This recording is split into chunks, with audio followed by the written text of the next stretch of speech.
E a gente já passa a palavra agora para o nosso querido companheiro Cal Mascarenhas, né, que está tendo a delicadeza de estar entre nós nessa noite para trazer a sua mensagem. Cal é um amigo querido da nossa casa e é com muita alegria que a gente recebe esse parceiro.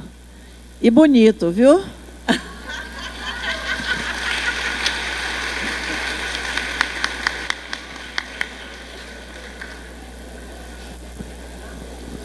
Minhas amigas e meus amigos, muito boa noite a todas e a todos. Boa noite a quem está aqui presencialmente, boa noite àqueles e aquelas que estão nos assistindo através das redes sociais, boa noite aos encarnados e aos desencarnados. Estamos num centro espírita. Se você está sentado ao lado de uma cadeira vazia, saiba que esta cadeira pode não estar vazia. Aí pode estar alguém que você trouxe para cá, ou aí pode estar alguém que te trouxe para cá. Não saberemos. Mas o importante é que as informações que aqui eu quero compartilhar com vocês são buscas, são também indagações, são pesquisas da minha vida, não apenas dentro das estradas espirituais, mas também dentro de outras linhas de pensamento. Algumas delas são bastante especiais para mim, como a programação neurolinguística, também conhecida como PNL, o coaching e a própria filosofia sob o seu ponto de vista mais prático. E eu gostaria de dizer que nos últimos 15, 20 anos, eu tenho feito muitas interseções, muitas pontes do pensamento espiritual com essas outras estradas que eu venho pesquisando. E a ideia é: nós somos seres humanos que podemos aprender a partir de muitos mestres. Nós somos seres humanos que podemos nos transformar a partir de várias buscas em áreas diferentes. Ai daquele, ai daquela que se habituar a procurar apenas uma fonte de conhecimento. É importante que abramos a nossa mente e possamos investigar a busca da verdade, a busca do conhecimento em todo lugar onde isso seja possível. Hoje, em especial, eu quero falar sobre ira e desespero. Pode parecer estranho, né? Mas eu gostaria que colocássemos à frente dessas duas palavras a palavra adeus. Adeus à ira, adeus ao desespero. Aliás, quando tratamos dessas duas inquietações humanas, nós podemos, neste lugar, receber muita informação preciosa. Muitas são as pessoas que estão vindo aqui justamente para deixar escoar a ira das suas vidas. Essa ira pode ser representada, por exemplo, por uma mágoa ou o desejo de vingança. Essa ira pode ser a sensação de descontentamento que surge quando alguém faz alguma coisa com a qual nós não concordamos, ou até mesmo quando alguém pensa, decide, escolhe algo que para nós é diferente daquilo que consideramos o melhor. Aliás, é muito comum nesse momento que o nosso país está vivendo, momento de eleição ou pré-eleição, de busca de um candidato que possa representar, ou uma candidata que possa representar os nossos anseios. Às vezes nós nos deparamos com pessoas que têm posturas, pensamentos políticos diferentes do nosso, e é um exercício constante de respirar fundo, para não ser levado a sentir-se irado com o fato de alguém não ser igual a gente, de não sentir-se incomodado simplesmente porque esta outra pessoa pensa de forma diversa, ou até mesmo pensa exatamente o oposto que nós. Aliás, só para ter uma noção, quantas pessoas são levadas aqui, presentes, a sentir-se muito incomodados quando alguém fala sobre uma posição política contrária à sua. Vamos ver quantos têm coragem de dizer: eu me sinto incomodada, eu me sinto... Beleza, vamos dar adeus a essa sensação.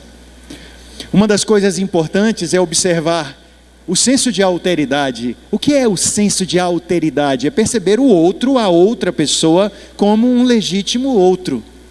Ser um legítimo outro significa que esta pessoa tem o direito de pensar totalmente diferente daquilo que nós pensamos, da forma como nós pensamos. E o outro ponto que eu queria tratar aqui é a questão do desespero. Quantos de nós também têm a alma bombardeada por essa sensação de não sei agora o que vou fazer? Sinto-me perdida, perdido, o chão abriu e eu não sinto lugar firme para pisar, porque o desespero me sequestrou. E essa sensação é uma sensação que nos tira de um caminho, muitas vezes, ético, de um caminho de retidão. Quantas pessoas assumem que fizeram determinadas escolhas equivocadas na vida, porque se sentiam como desesperadas. Achando, entretanto, que ao dizer, eu agi por causa do meu desespero, ela estivesse se isentando do caráter ético da sua decisão. Porque, mesmo desesperados, nós podemos fazer algumas escolhas, que são aquelas escolhas que se coadunam com os nossos pensamentos éticos, com os nossos pensamentos morais. Não caberia a nós fazer coisas absurdas e depois dizer, eu estava desesperado.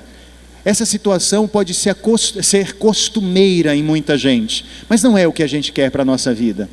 Não é o que a gente quer, fazer escolhas equivocadas e depois se colocar numa posição de isenção de responsabilidade, dizendo que foi pura e simplesmente por conta do nosso desespero. Mas eu quero trazer aqui observações, ideias que podem nos ajudar nessa busca de caminhos para poder dizer adeus à ira e adeus ao desespero. Vamos primeiramente observar que quando nós falamos sobre espíritos evoluídos, seres espirituais que estão, digamos, em patamares muito elevados no âmbito da hierarquia evolutiva, eles já viveram muito, eles já cresceram muito, sejam pessoas que estão ainda aqui no planeta ou pessoas que já estão do outro lado. Quando pensamos nesses seres, nós os vemos como sendo sequestrados pela ira? Acho que não, né? Nós os vemos sendo sequestrados pelas sensações de desespero? Também não. Nós percebemos seres espirituais evoluídos como seres muito mais zen. Ou talvez seres que estão com um processo de administração adequada das suas emoções. Eu usei com muito cuidado essas palavras, administração das emoções. Por que será que eu não usei seres que têm a capacidade de controlar suas emoções?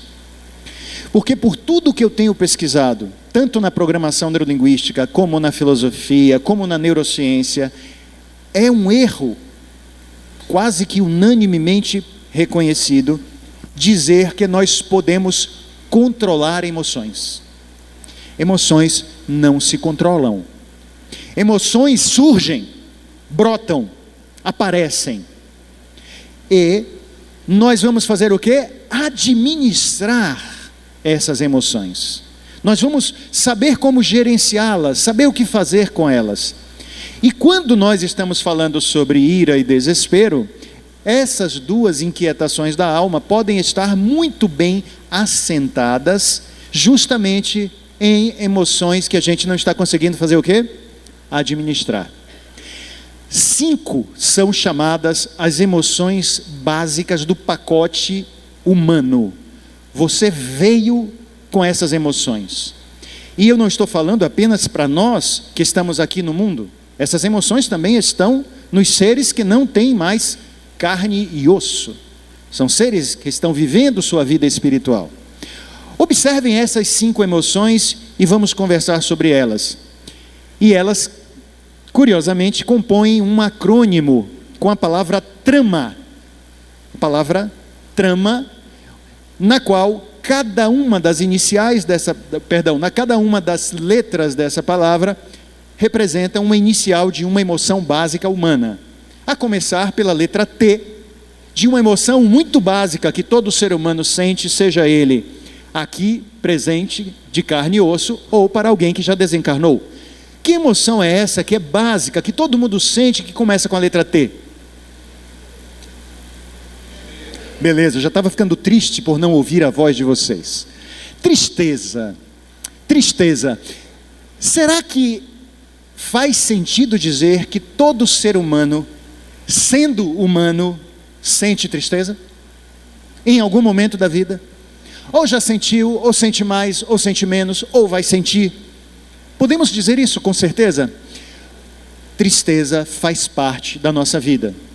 Aliás, há algumas composições musicais que dizem que tristeza não tem fim. Felicidade, tristeza não tem fim. Muito bom esse coro, excelente coro. E aí, alguém pode dizer, mas Cal, é errado ter tristeza, a gente já tem tanta coisa boa na vida, coisas para fazerem a gente comemorar, celebrar, por que diabos a tristeza vem surgindo na nossa vida? Porque ela é humana, porque ela faz parte da nossa condição de ser gente, ela não é boa nem ruim. Como assim não é boa nem ruim? Olha, a tristeza pode ser um movimento interior que ajuda você, por exemplo, a fazer reflexões sobre sua vida. Observe que pode haver muita gente que fica enebriado de alegria e porque só está o tempo todo na alegria, não observa o que está acontecendo de complicado dentro de si. A tristeza pode trazer para você uma espécie de aviso que ele diz: olhe para dentro, miséria. Tem alguma coisa complicada na sua vida? Olhe para você, investigue o que há dentro de você, olhe suas sombras, observe o seu mundo de dentro. Pode ser equivocada, logicamente, a sua ação sobre a tristeza, ou seja, não a tristeza em si, mas o que você faz com ela.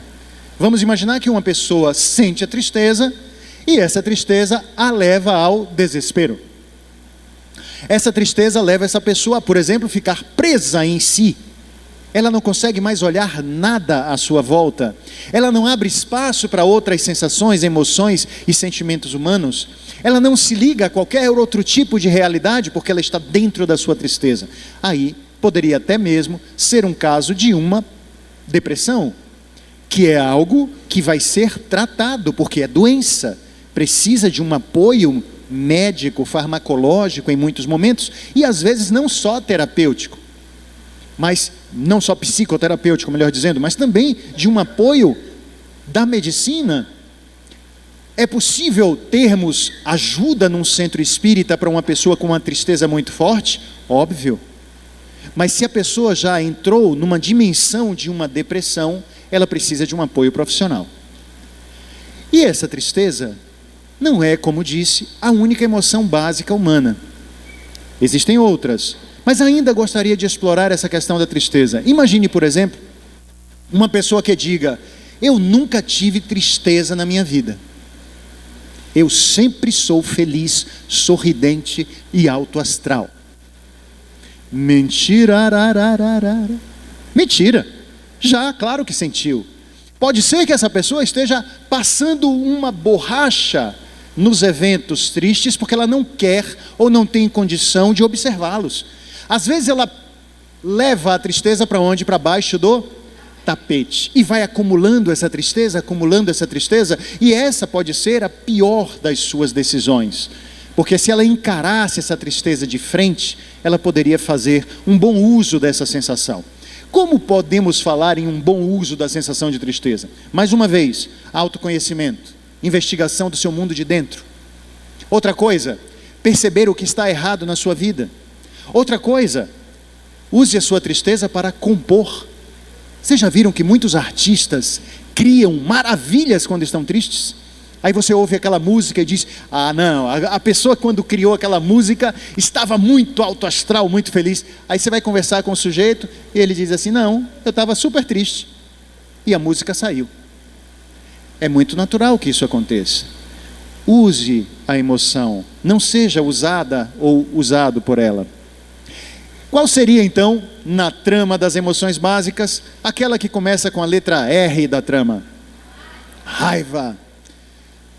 É muito comum que nós, cristãos, espíritas, pessoas que estão se sentindo num patamar mais elevado, costumem dizer: eu não sinto raiva, eu sou um ser humano evoluído, não sinto mais raiva. Essas coisas são para pessoas menores, pessoas que não atingiram o meu patamar. E eu gostaria de saber de vocês, quantos dos que aqui estão já sentiram ou sentem de vez em quando uma raiva terrível? Fiquei preocupado. Olha só, mantenha a mão levantada. Olha para isso, quanta gente enraivecida. Que maravilha! Que maravilha de coragem, né? Uma coragem e tanto para se dizer: sou gente e vivo dentro de mim tudo o que gente vive. Observe, por exemplo, uma fala de um teólogo francês chamado Teilhard de Chardin, que costumava dizer: nós não somos seres humanos crescendo a partir de experiências espirituais. Pelo contrário, somos seres espirituais crescendo a partir de experiências humanas. E olhar para a nossa raiva não significa que precisemos ser sequestrados pela raiva. Uma pessoa que é refém das suas emoções poderá, logicamente, descambar para o terreno do infortúnio das escolhas menos interessantes. Por exemplo, uma pessoa que fica com raiva e não sabe administrar essa raiva, descamba para a ira. Se enfurece e pode fazer o mal para alguém. Então, se eu digo não sinto, não sinto, não sinto, quando essa coisa aparece em mim, eu escondo.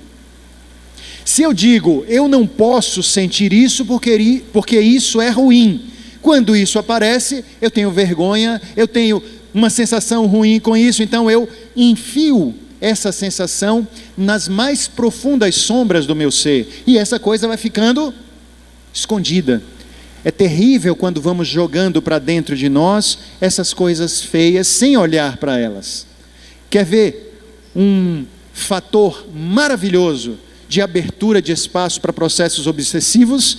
É fazer de conta que não sentimos nada de complicado, fazer de conta que não temos nenhuma dessas coisas, e aí justamente nesse momento, quando essas coisas aflorarem, eu estou abrindo portas e janelas para processos obsessivos bastante pertinazes, bastante complicados. Faz sentido para vocês? Porque se eu digo que eu não tenho, porque eu não quero enxergar, o que é que acontece? Eu não enxergo.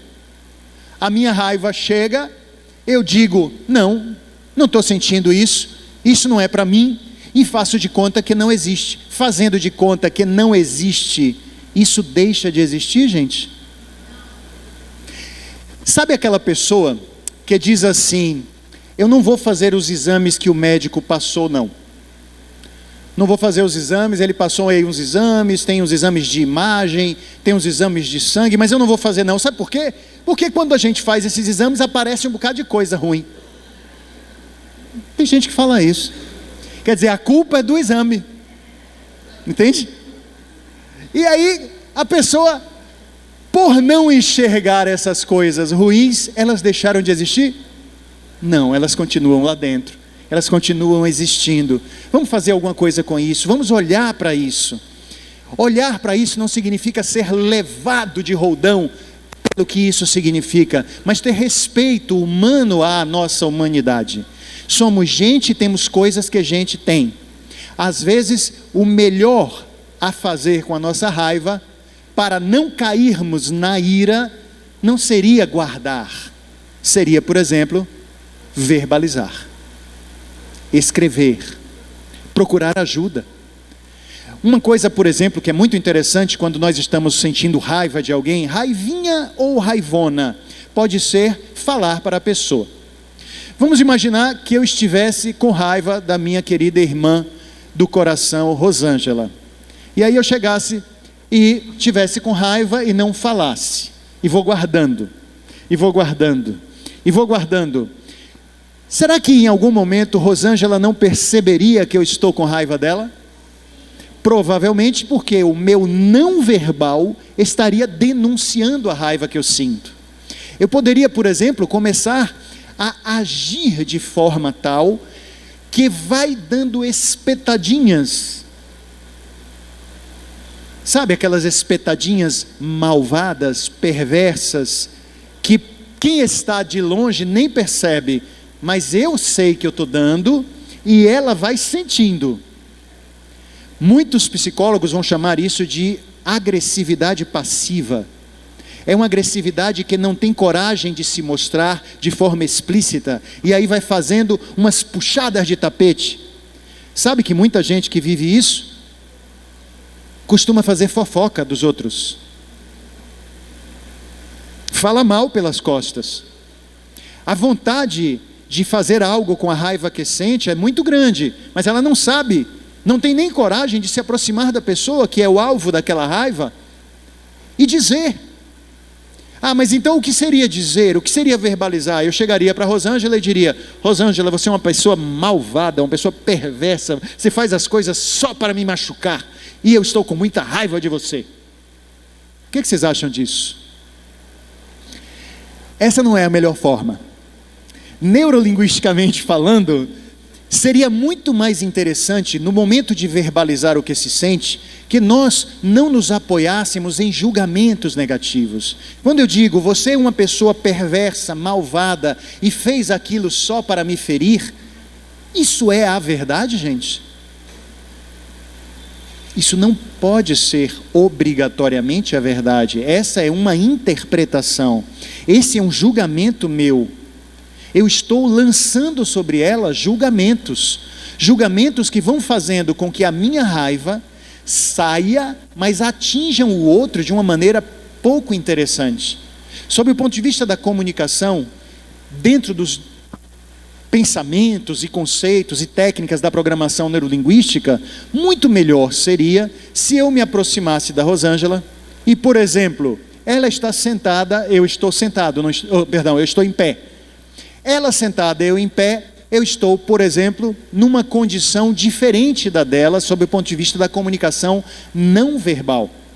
Seria muito mais interessante que eu me sentasse ao lado dela, e assim nós estamos com um pouco mais de sintonia através da comunicação não verbal. Em vez de dizer, você é malvada, você é perversa, você fez algo só para me machucar, que eu não sei se é verdade, eu estou lançando feedbacks, eu estou lançando julgamentos para a identidade da pessoa. Quando eu começo algo com as palavras, você é, eu estou lançando um julgamento para a identidade. Seria muito melhor fazer diferente. Exemplo, Rosângela, quero falar com você sobre algo que aconteceu. E queria dizer que, quando você fez tal coisa, eu me senti triste, eu me senti com raiva, e eu gostaria de conversar com você sobre isso. Nessa fala, em nenhum momento eu joguei julgamento sobre ela, mas eu assumi aquilo que eu sinto. Quando você fez tal coisa, eu me senti assim. Nós somos donos das nossas emoções. Uma maneira muito interessante de conversarmos sobre aquilo que sentimos é assumir que a emoção é nossa. Ela pode ter feito algo que de repente ela nem se deu conta de que me atingiu. Aquilo que você fez foi para me machucar? Não. Tá a risada luminosa dela. Aí ela vai dizer assim: que besteira, menino. Juro que eu nem fazia ideia de que eu estava te atingindo quando eu fiz aquilo.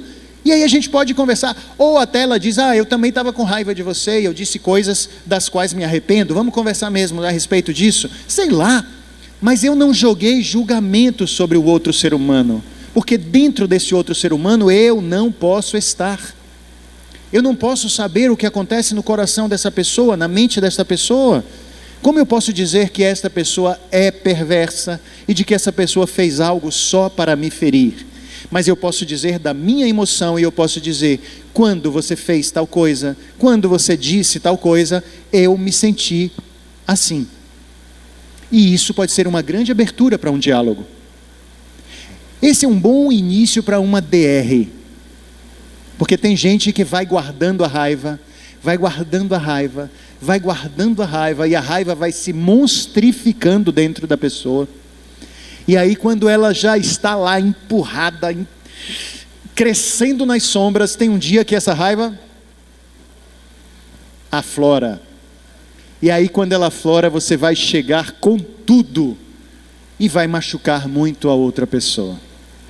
Tem gente que tem raiva acumulada há 30 anos. Conhecem gente que acumula assim? Guarda, nunca fala sobre o assunto. Tem gente que até diz assim, não, a gente está até bem, não vamos nem tocar nesse assunto. E aí vai guardando, guardando, guardando. E aí tem muitas pessoas também, que na hora em que explodem, são até pessoas muito educadas, refinadas, tranquilas, zen. Na hora em que elas saem do sério, descem do salto, armam um barraco, grita com o outro, faz julgamento, faz um bocado de besteira, ou seja, foi assaltada e sequestrada pela ira, essa pessoa diz, não fui eu estava fora de mim. Tem gente até que diz, eu estava fora de si, né? Eu estava fora de si, naquele momento eu estava fora de si, mas tudo bem, e vão culpar, sabe quem? Os próprios coitados dos obsessores. Não fui eu, foi um encosto, foi um obsessor que me persegue, que quer prejudicar minha vida com fulana, com fulano, e aí vem e baixa e perturba, e quando eu me dou conta, já fiz a besteira. Assuma na sua mão aquilo que você faz com a sua vida. Vamos deixar de terceirizar culpas e responsabilidades. Isso é uma doença. Eu gosto de brincar dizendo que isso é uma doença chamada TCR, terceirização das culpas e responsabilidades. Você adora passar para o outro a responsabilidade de algo que é seu. Então, para não ser assaltado e sequestrado pela ira, vamos começar a administrar com a nossa própria capacidade de lidar com isso, conversando, procurando ajuda.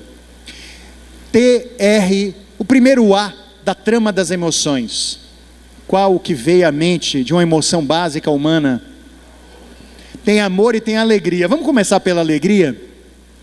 Há pessoas que dizem que a alegria não lhe visitou nessa encarnação.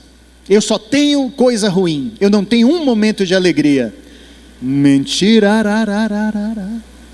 Mentira. Por que mentira? Porque faz parte da vida de ser gente, a gente tem alegria. Pode ser apenas que essa pessoa, quando sente alegria, ela não nota, ela não valoriza, ela não observa, e ela vai também jogando para longe os eventos e as situações que poderiam mostrar a ela que ela também tem alegria na vida. Todos temos alegrias.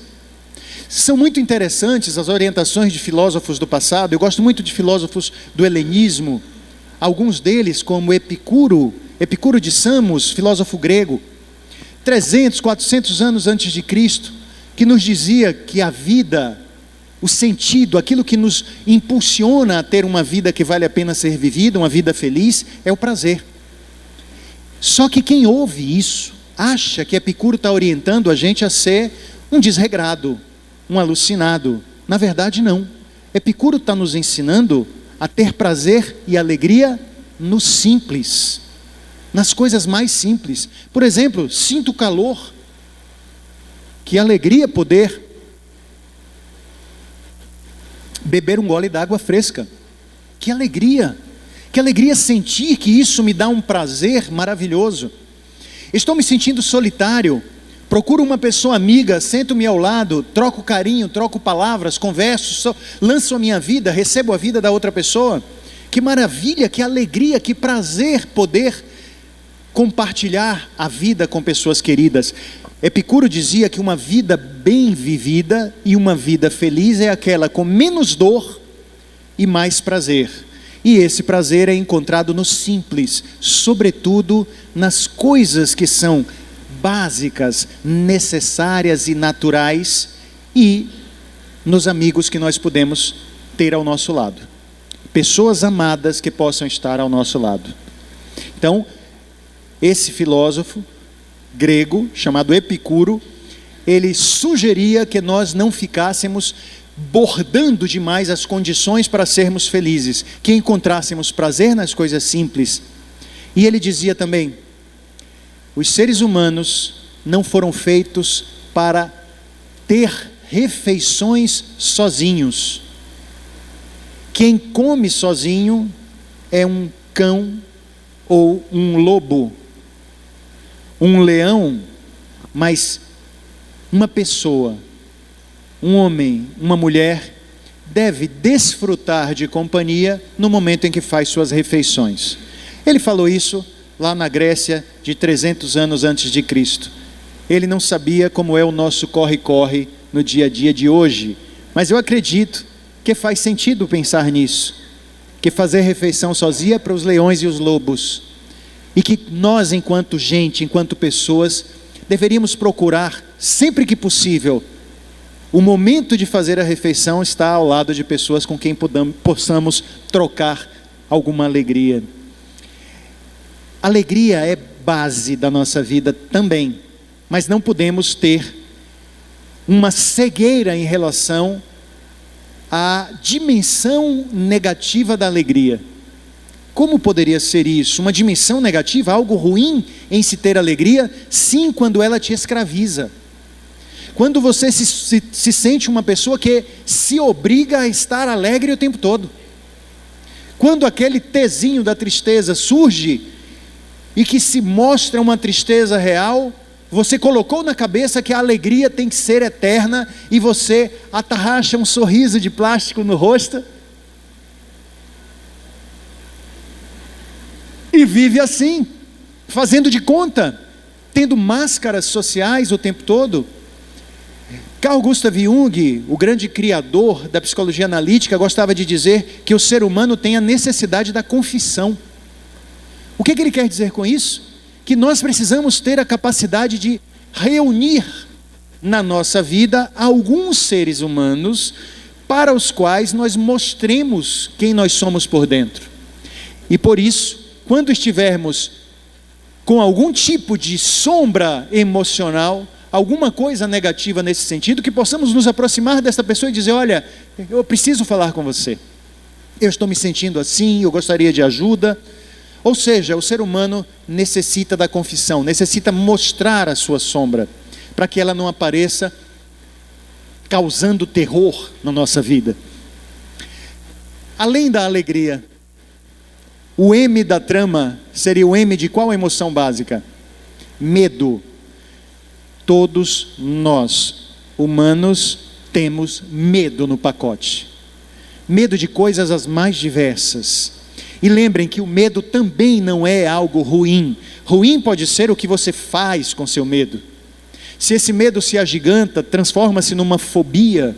Se esse medo te paralisa, se esse medo leva você àquele outro tipo de inquietação da alma que nós falávamos ainda há pouco, o desespero. O medo que faz com que uma ansiedade se torne altamente paralisante na sua vida, aí esse medo está sendo mal direcionado, está sendo algo que te sequestra.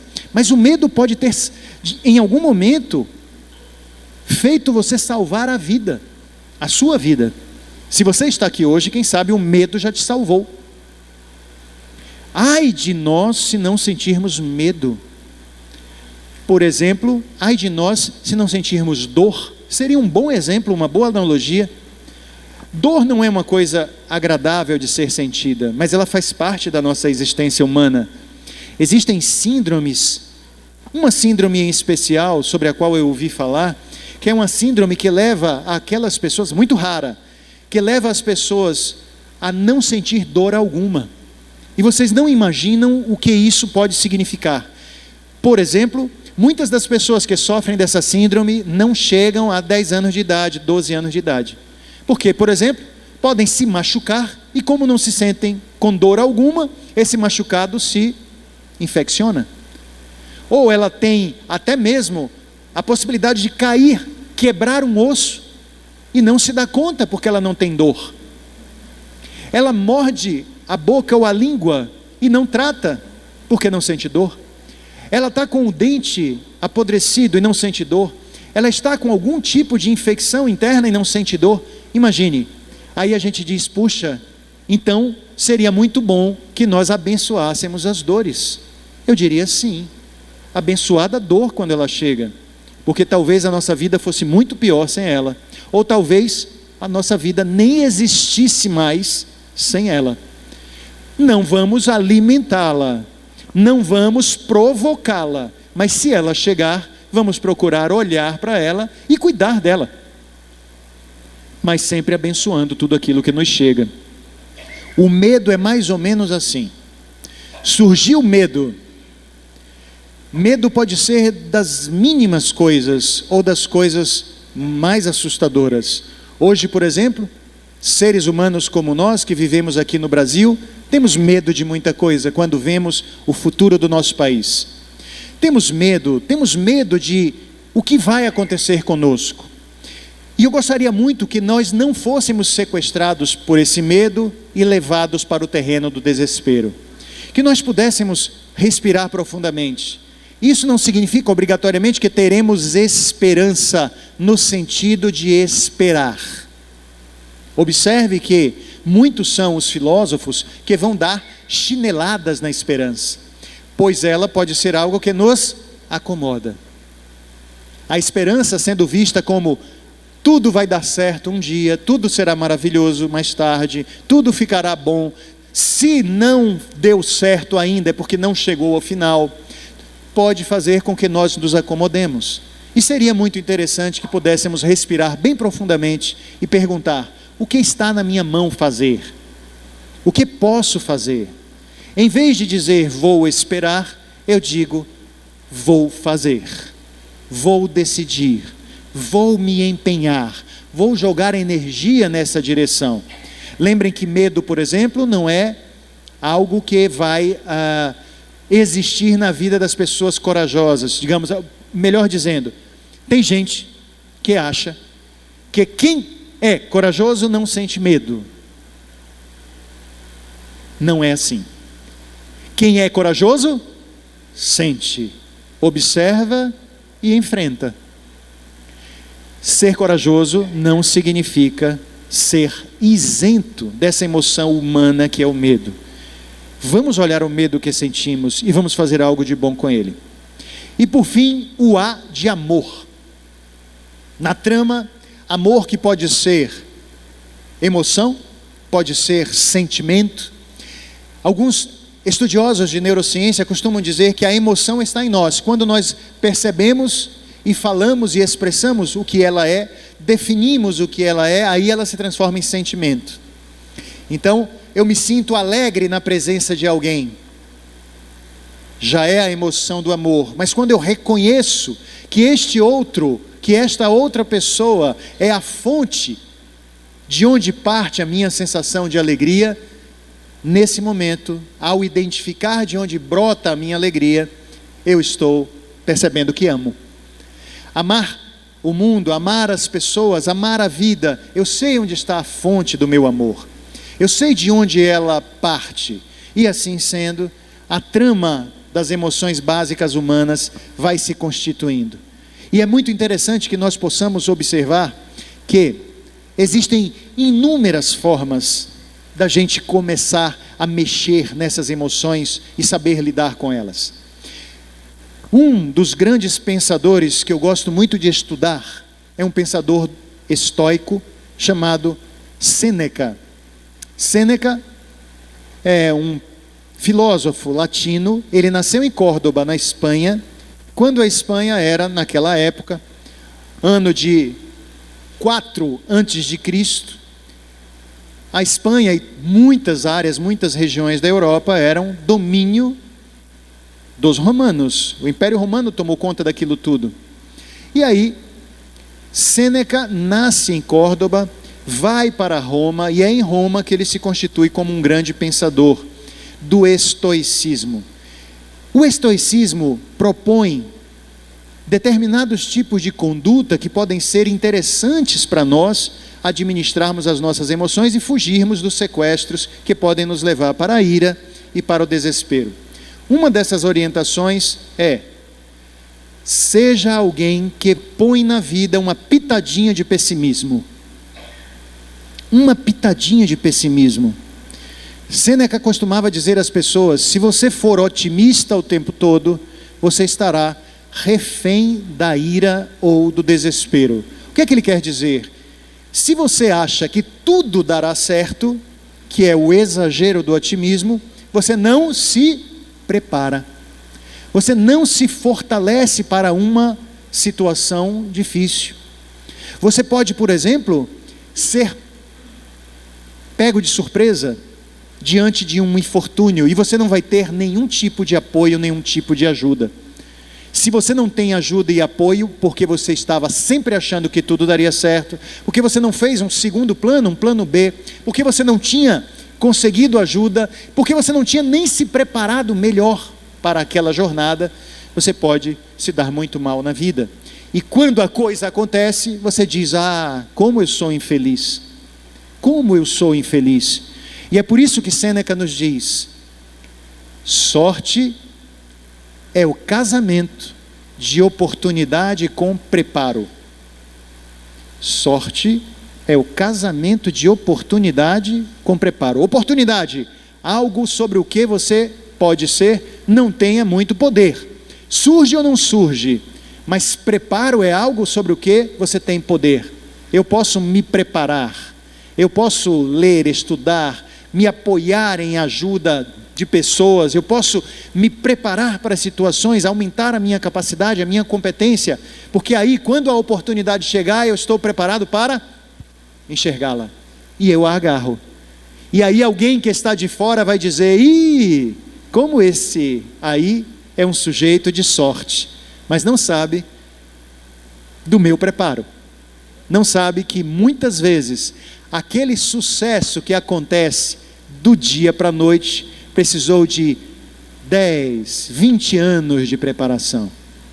Para o sucesso acontecer do dia para a noite, este ser precisou se preparar por muito tempo. Faz sentido, gente, para vocês? Quando nós falamos sobre a ajuda filosófica de um pensador como Sêneca, é possível que tenhamos da filosofia dele alguma ajuda para a nossa vida enquanto pessoas que pesquisamos a estrada espírita. Só um minutinho. 5. Então, como vamos fazer o fechamento agora, quando o professor, o palestrante diz que vai fazer o fechamento, gosta de ouvir um muxoxo da plateia. Aprendi com meu amigo Medrado, essa brincadeirinha. Eu vou até falar de novo. Ó, gente, já estou terminando, viu, a palestra? Essas demonstrações espontâneas sempre tocam fundo o meu coração. Muito obrigado. Mas como tudo na vida tem início, tem meio e tem fim, é importante que possamos agora nos encaminhar para o fechamento. Muito bem. Mais uma dica rápida do grande pensador estoico Sêneca é: prepare-se com exercícios de habituação. O que é que vem a ser isso? Sêneca dizia que nós podemos jogar na nossa vida algumas experiências deliberadas que nos desafiem. Então vamos imaginar, se você dorme sempre numa cama muito confortável, em algum momento da sua vida, permita-se dormir num sofá meia boca. Permita-se dormir num colchão que não seja muito legal. Ou seja, se você come muitas coisas saborosas e refinadas, em algum momento, faça um exercício de habituação que é comer alguma coisa não tão espetacular assim. Acostumando-se colocando-se na posição de alguém que experimenta coisas menores do que aquelas com as quais está acostumado. E isso pode ser feito em diversas instâncias, para que você vá colocando na sua vida um saber prático relacionado com: eu não preciso estar sempre nas condições ideais, porque quando uma condição não ideal surge, eu já estou o quê? Preparado. Então eu não vou ser assaltado pela ira, não vou ser assaltado pelo desespero. Outra coisa interessante, ele sugere que nós façamos cenários de melhor hipótese na nossa mente e também cenários de pior hipótese. Como é isso? Nós costumamos pensar assim: estou com um empreendimento, estou buscando alguma coisa na minha vida e eu penso só como seria se tudo desse certo. Sêneca ensina que a gente pode também pensar se as coisas não derem certo. E dessa maneira você vai organizando a sua vida também, preparando-se para não ser assaltado pelo inusitado. São muitas as informações que podem ser trazidas para a nossa vida no hoje, desses pensadores do passado. Gosto muito de Epicuro, gosto muito de nosso queridíssimo Sêneca, e lembro que Paulo de Tarso, nas suas viagens diversas, numa delas ele foi a Atenas, e em Atenas ele teve contato com aqueles que eram os estudiosos ou os seguidores de Epicuro, que eram chamados os epicureus, e os seguidores do estoicismo, daqueles que aprenderam estoicismo com alguns estoicos do passado. Paulo foi influenciado por esses seres sábios da Grécia. Na Santa Escritura, na Bíblia, nos Evangelhos, nós vamos ver em Atos dos Apóstolos, lá em capítulo 17, capítulo 14, como é a fala de Paulo no Areópago com os epicureus, com os estoicos, e é como se tivesse ali registrado somente a influência de Paulo sobre aquelas pessoas, mas nós não observamos o quanto que essas pessoas influenciaram Paulo também, porque nas discussões dos gregos era muito comum que houvesse o debate, e todos falavam o que pensavam, e Paulo teve que ouvir também muita coisa daquela filosofia, e muito provavelmente muitas das coisas que o cristianismo adotou são coisas também que vieram de lá, do saber grego. E agora, amigos, fechando nessa experiência de verdade, uma das coisas que todos esses pensadores do passado nos alertam para sairmos da ideia da ira, para não sermos assaltados pelas emoções, para não sermos carregados pelo desespero, é não temer a morte. Observar a morte como uma realidade, observar a morte como nós vemos aqui nesta casa espírita, como apenas uma passagem, pode ser algo muito interessante para a nossa vida e pode servir para afastar a dor e o desespero e as emoções desencontradas. Há uma história que é narrada num livro chamado Código Penal Celeste, escrito por Newton Bonder, que é um rabino que gosto muito dos materiais dele, os livros dele são muito interessantes. Ele é o autor, por exemplo, de A Alma Imoral, que foi encenada pela esplendorosa atriz Clarice Nisquier, com um monólogo com o mesmo nome, A Alma Imoral. Newton Bonder é autor também desse livro, mas no livro Código Penal Celeste, ele fala sobre um rabino chamado Súcia. Súcia ensinava para todos os seus aprendizes, discípulos: não se desesperem com a morte.